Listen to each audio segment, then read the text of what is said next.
Anak yang soleh. Jangan dianggap bahwa mencari ilmu itu kewajiban anak-anak yang hadir di depan ini. Bukan.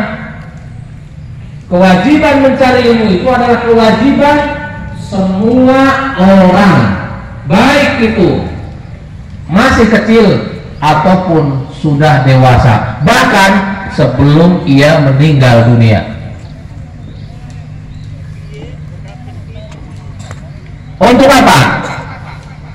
Mencari ilmu itu untuk menjadikan bekal ibadah, beramal soleh.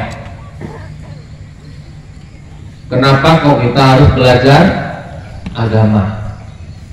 Kayak anak-anak santriwan, santriwati, pondok pesantren Nurul Iman, pondok pesantren Darul Ulum, ini santri-santrinya, Bu.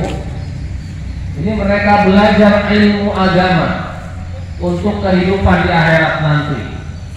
Mereka adalah santri-santri yang belajar juga ilmu umum untuk bekal kehidupan di dunia. Mereka juga dibekali kebiasaan-kebiasaan yang baik yang ibu tidak bisa di rumah mengerjakannya, atau bahkan sibuk untuk mengurusi mereka. Apa yang mereka lakukan? Ibu-ibu yang menitipkan putra putrinya di pondok pesantren, sudah ada yang ngasuhnya, sudah ada yang menyuruh sholat mereka. Kalau mereka tidak sholat, dipukul. Pakai apa? Pakai rotan, kalau ada rotannya. Kalau nggak ada, pakai apa? Pakai ucapan. Jadi pakai ucapan, ayo kamu belum sholat. Coba ibu, bapak, ibu, panjenengan ngatur mereka sholat belum tentu gampang. Alasannya apa? Nahu malang kabadire. Ya, nahu malang kabadire. Kon sholat dewekan bebek. Tapi di pondok pesantren, anak-anak diminta untuk sholat buat dire pada rumah masjid sampai tekne orang. Kan ketahuan, orang sholat kan. Inilah kehebatannya. Maka tolong bagi bapak-bapak, ibu-ibu yang belum mondok anak-anaknya, dipondokkan saja. Biar panjenengan dibantu oleh bapak guru dalam mendidik paling tidak kebiasaan-kebiasaan amal soleh berupa as-sholat 5 waktu. Itu Pak Sutot. Nah. Manusia diberi beban oleh Allah Subhanahu wa Ta'ala akan sesuai dengan kesanggupannya. Gak ada manusia satupun yang diberi beban melebihi beban berat yang ditanggungnya, baik itu mencari rezeki maupun dalam beribadah. Kalau ada orang yang bebannya melebihi batas, itu yang salah siapa? Keinginannya mungkin yang muluk-muluk. Bisa jadi. Sekarang lihat, ada orang yang sholat, orangnya dalam keadaan sakit. Allah hanya meminta sholatlah kamu, tidak bisa jalan. Ya udah, di tempat situ saja kamu sholat. Di perjalanan, buru-buru, kepengen cepat sampai, waktu zuhur tiba, kira-kira sampai sana maghrib, sholat zuhur dan asar silakan oleh Allah rusak pada waktu zuhur.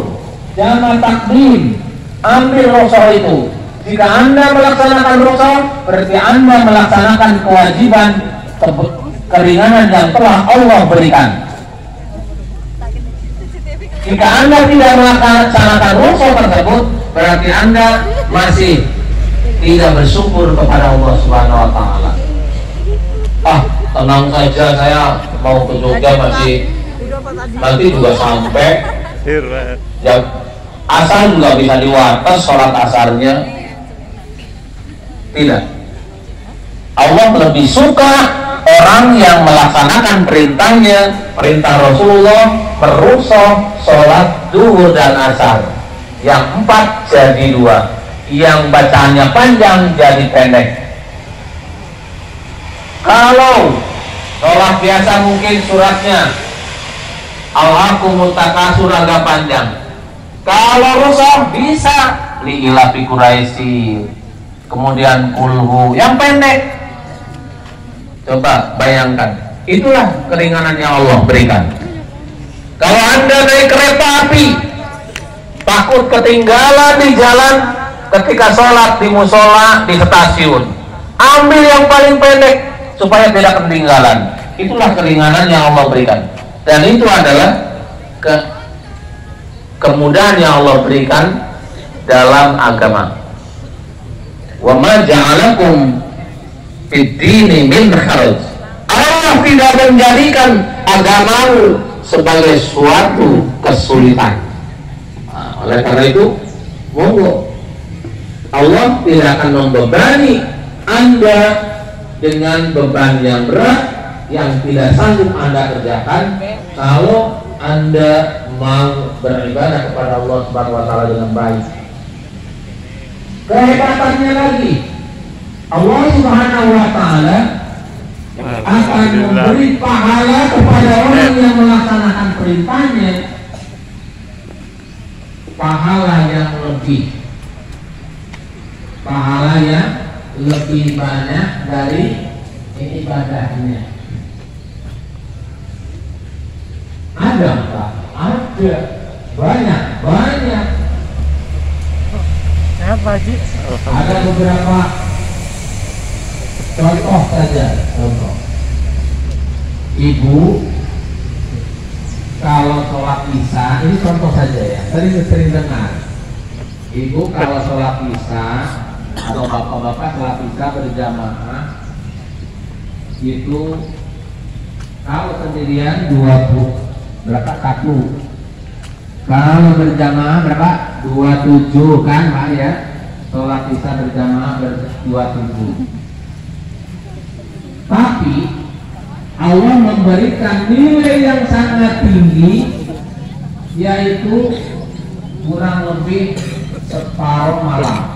Jika engkau melaksanakan sholat isya berjamaah, maka Allah berikan pahala sama dengan Anda sholat setengah malam pertama.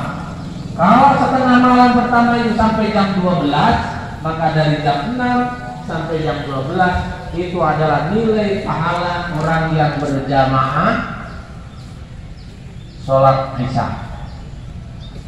Ini nilai lebih yang Allah berikan kepada hambanya. Bonus berapa jam sholatnya? Bonus sholatnya hanya mungkin 10 menit, tapi pahalanya berjam-jam, bahkan setengah malam.